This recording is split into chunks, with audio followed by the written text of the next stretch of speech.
Mehed ei muretse, tunne hirmu, ärevust ega paanikat. Seda öeldakse tihti meeste kohta ja arvatakse, et ärevus ja muretsemine või hirmu tundmine on rohkem naiste teema.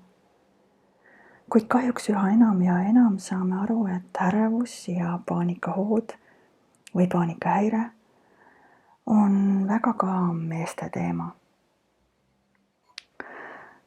Ja siin on üks väike abistav juhend, kuidas igaüks, olenemata soost või vanusest,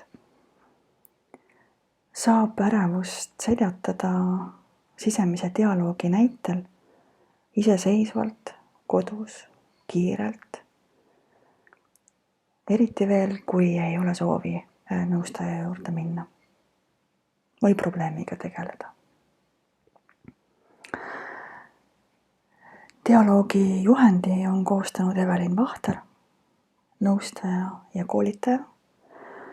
Dialoog on isiklikul lool põhinev, isiklikul kogemusel põhinev, mistõttu võin öelda, et see juhend töötab ja toimib. Ja juhend on koostatud 2022. aastal pärast pikki aastaid sellesama meetodi katsetamisel mitmetel tuhandetel inimestel.